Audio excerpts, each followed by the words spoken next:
Prince Harry and King Charles have been at odds for years, but recent whispers tell of a dramatic family summit at Windsor that blew all old grievances wide open. King Charles called everyone, William, Harry, Andrew, and Anne, but then refused to speak himself. Instead, he tapped his no-nonsense sister Anne to deliver a bombshell message that would reshape the future of the monarchy. Harry arrived alone, Meghan was notably absent, and the tension in the room could be cut with a sword.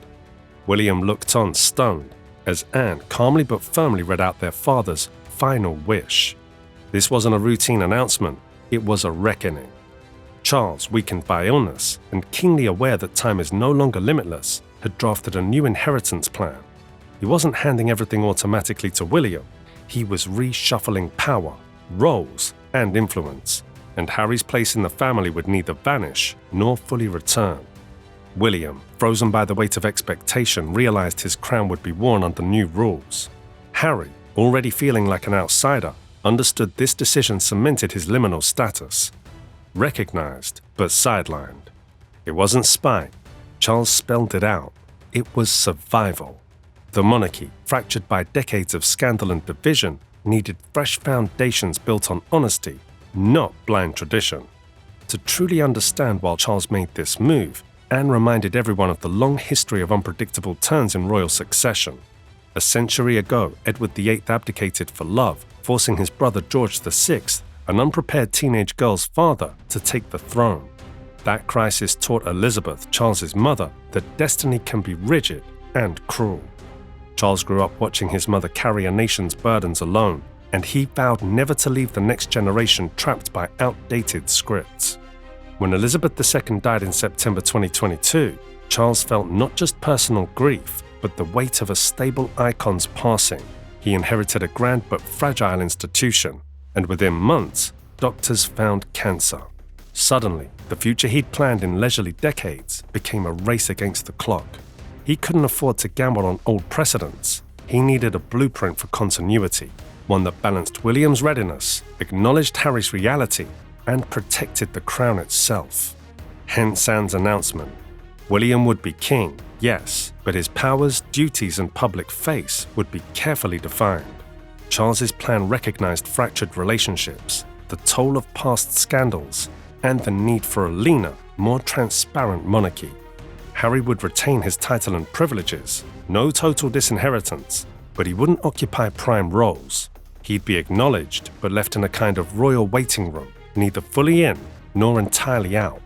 That private room at Windsor, heavy with centuries of tradition, suddenly felt like a courtroom delivering verdicts. Anne, who never shies away from blunt truth, laid out Charles's instructions. Restructure the monarchy for the 21st century. The shock and dread fell over everyone. If Charles was willing to break tradition so deliberately, what other surprises awaited? Charles's decision sprang from his own hard-learned lessons, watching Edward's abdication spiral, seeing his mother bear both crown and personal pain, and knowing that his own illness meant he might not have decades to safeguard the institution. He needed leaders who could adapt, leaders like William and Kate, who had quietly taken on more duties long before this moment, learning diplomacy, public service, and resilience under fire. Behind the scenes, Operation Menai Bridge had been rehearsing every detail, state notifications, flag protocols, and ceremonial movements. But Charles's real innovation was rewriting the narrative. Succession would no longer be purely bloodline-based, but also merit and reality-based. He wanted a monarchy that survived scandals, divorces, and public distrust by embracing change. Prince Harry might not be getting an invite to his brother Prince William's coronation when William becomes king, and it's not because of royal tradition, but because of a brotherly feud that's reached its breaking point. According to a report from Page 6, the rift between William and Harry has grown so deep that not only are they not speaking, but William reportedly doesn't even plan to extend an invitation to Harry for his future coronation. The final straw, Harry's recent BBC interview, where he opened up about wanting to reconnect with his family, but claimed that King Charles refuses to speak with him. "I would love reconciliation with my family," Harry said. "There's no point in continuing to fight people." He also mentioned that because the UK government decided to revoke his publicly funded security, he can't imagine bringing Meghan or their children back to Britain. "He won't speak to me because of this security stuff," Harry explained. "I can't see a world in which I would bring my wife and children back to the UK at this point." While some believed there was still a chance William might offer an olive branch, Harry's public airing of grievances seems to have changed everything. An insider said, "I think it's done. I don't think there's any coming back from that. Before the interview we thought, come on William, extend a hand to your brother. But now, it seems that Harry hasn't learned anything." The idea that Harry wouldn't be invited to the coronation isn't unprecedented. Hugo Vickers, a royal family friend, pointed out that King Edward VIII was also not invited to his niece Queen Elizabeth II's coronation in 1953, despite being a former monarch himself. "It's not set in stone," Vickers said about coronation guest lists.